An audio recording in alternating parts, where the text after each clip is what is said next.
السلام علیکم ورحمۃ اللہ وبرکاتہ۔ میں ہوں آپ کا خادم اشرف العلماء محمد وقار الحسن چشتی۔ آپ دیکھ رہے ہیں ہمارا یوٹیوب چینل علامہ قاری وقار الحسن چشتی۔ تو ناظرین کرام، میں آج آپ کو مزید دو انتہائی اہم خوشخبریاں سنانے والا ہوں۔ پہلی خوشخبری اس بیان کے متعلق جو آج آپ کو میں سنانا چاہتا ہوں وہ بعد میں ڈسکس کرتے ہیں۔ دوسری خوشخبری جو بڑی اہم اور خاص ہے وہ یہ ہے کہ الحمدللہ آج کے اس دور میں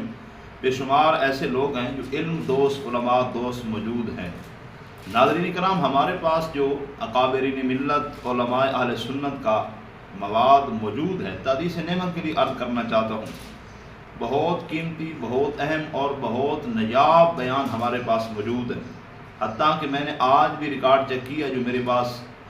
نایاب مواد موجود ہے، 1975 کے بیانات بھی ہمارے پاس موجود ہیں۔ اور امام بدیالوی علیہ رحمت کا بیان جو 2 دن قبل میں نے آپ کی خدمت میں پیش کیا تھا، یہ بیان تھا 1976 کا۔ تو ایسے ایسے محسنین ملت کے نایاب بیان ہمارے پاس موجود ہیں۔ تو آج کے اس دور کے اندر بھی علم دوست، علماء دوست الحمدللہ موجود ہیں۔ ہمارے ایک انتہائی کرم فرما تھے جنہوں نے کل کی تاریخ میں مجھے تقریباً 1000 سے زائد کیسٹ اور سیڈیز پیش کی۔ ان سیڈیز کے اندر کافی سارے مناظرے بھی موجود ہیں، میں نے چیک کیے، اور جو کیسٹیں تھیں نا، ان کے اندر تو شاید پاکستان کا کوئی ایسا عالم نہ ہو جس کا بیان نہ ہو، یا کوئی ایسا خطیب صف اول کا نہ ہو جس کا بیان نہ ہو۔ تو میں بڑا خوش ہوا، ان کے لیے دعائیں کی۔ تو الحمدللہ ہمارے پاس ہزاروں کی تعداد میں اکابرین ملت کے بیانات موجود ہیں، اور خصوصاً اشرف العلماء غزالی زماں علامہ محمد اشرف صاحب سیالوی رحمۃ اللہ علیہ، ان کا تو ڈیٹا جو ہے ہمارے پاس وہ بے انتہا ہے، جس کی تعداد مجھے معلوم بھی نہیں ہے۔ تو اس لیے میں بار بار اپیل کرتا ہوں، آپ دوست جس طرح محبت کر رہے ہیں، یقین فرمائیں مجھے بڑی خوشی ہوتی ہے۔ اور یہ کام جو ہے جو میں کر رہا ہوں، یہ اگر کسی سے شیئر کریں وہ بڑا حیران ہوگا، یار یہ کون سا کام ہے، یہ تو دور ہی ختم ہے، جدید دور ہے، لوگ چہرہ دیکھتے ہیں، لوگ صورت دیکھتے ہیں، تصویر دیکھتے ہیں، شکل دیکھتے ہیں، انداز دیکھتے ہیں، لباس دیکھتے ہیں۔ لیکن یہ پہلا بندہ دیکھا ہے جو اکابرین ملت کی آڈیو بیانات، بڑے پرانے بیانات تلاش کر کے ہمیں سناتا ہے۔ یہ کام ہے شوق کا، یہ کام ہے عشق و محبت کا۔ تو یہ کام میں کیسے کر رہا ہوں؟ یہ فقط آپ دوستوں کی دعا سے، مالک کے فضل اور کرم سے کر رہا ہوں، اور اللہ کی رضا کے لیے میں یہ کام کر رہا ہوں۔ کوئی طمع، کوئی لالچ، کوئی غرض اور غایت نہیں ہے، صرف اس لیے کہ آج جو اہل سنت کا حال ہم دیکھتے ہیں، یقین مانی دل خون کے آنسو روتا ہے۔ تو اس وقت مجھے یہ شوق پڑا کہ یار اکابرین ملت کے بیان اپنے نوجوان طبقے کو سنائے جائیں کہ ہمارے اہل سنت کے عقائد نظریات کیا تھے، ہمارے علماء نے، محققین نے کتنی محنتیں کی ہیں۔ ایک تو یہ میں بار بار عرض کرتا ہوں کہ آپ ہمارے ساتھ رہیں، جب بھی بیان اپلوڈ ہو کوشش کیا کریں خود سنا کریں، مکمل سنا کریں، دوستوں کی بھی سنایا کریں، آگے ہمارے چینل کا لنک دوستوں کو سینڈ کیا کریں، بتایا کریں کہ اگر اکابرین ملت کے بڑے نامور علماء کے بیان سننا چاہتے ہیں تو یہ چینل ہے صرف، جس کے اوپر ہر مشہور، معروف اور محقق عالم کا بیان ملے گا۔ تو الحمدللہ اس چینل کے اوپر آپ کو مل سکتا ہے۔ اور دوسری اختصار کے ساتھ میں خوشخبری یہ سنانا چاہتا ہوں کہ آج جو بیان میں آپ کی خدمت پیش کرنا چاہتا ہوں، یقیناً آپ نے ٹائٹل بھی پڑھ لیا ہوگا، شخصیت بھی دیکھ لی ہوگی۔ اس کا پارٹ 1 میں نے الحمدللہ آپ کو سنایا تھا، بڑا آپ نے پسند کیا تھا، لیکن پارٹ 2 جو ہے وہ پارٹ 1 سے بھی انشاءاللہ بہتر ہوگا۔ وہ بیان یہ ہے کہ نماز حنفی کا ثبوت، پہلا پارٹ۔ دوسرا پارٹ یہ ہے کہ نماز حنفی کا ثبوت اور نماز حنفی پر کیے جانے والے ہر اعتراض کا قرآن حدیث کی روشنی میں جواب۔ یہ آج سے تقریباً 22-20 سال قبل کا خطاب ہے، ملتان کی سرزمین کے قریب تھا۔ خطاب کرنے والی شخصیت آج بھی الحمدللہ ہم اہل سنت کے ماتھے کا جھومر، شیخ الحدیث و تفسیر حضرت علامہ مولانا مفتی محمد شوکت علی سیالوی صاحب، خطیب اعظم استانہ عالیہ شہر شریف، آپ خانوار۔ یہ ان کا تاریخی اور نایاب بیان ہے۔ اور دوستوں کے لیے عرض کرنا چاہتا ہوں، آپ سوشل میڈیا پر ریسرچ کر لیں، نماز حنفی کے متعلق اہل سنت کے علماء کے کلپ آپ کو ملیں گے، 10 منٹ کا، 5 منٹ کا، مکمل بیان نہیں ملے گا۔ لیکن یہ طالب علم کے لیے دعا کرنا، الحمدللہ میں نے مکمل بیان تلاش کیا، وہ پہلے 1 گھنٹہ پیش کیا تھا، اب یہ دوسرا گھنٹہ، اس کے اوپر جتنے بھی سوالات ہیں وہ لوگ کرتے ہیں، غیر مقلدین طبقہ، اور مفتی صاحب دامت برکاتہم العالیہ ان کا قرآن حدیث کی روشنی میں جواب دیتے ہیں۔ تو آئیے زیادہ دیر محل نہیں ہونا چاہتا، یہ بیان سنتے ہیں، اس کے بعد انشاءاللہ تبصرہ کرتے ہیں۔ آج رفع یدین کی بیان کی جا رہی ہے، کیا اللہ اور اس کے رسول اللہ السلام نے کہیں اس کا ذکر کیا؟ مطلب پورے قرآن پاک کو اٹھا لیا جائے، کہیں رفع یدین کرنے کا حکم موجود نہیں ہے، ساری کی ساری ذخیرہ حدیث کو دکھا دیا جائے۔ یہ تو کہتے ہیں نا 400 حدیث پاک ہے، علامہ فیروز آباد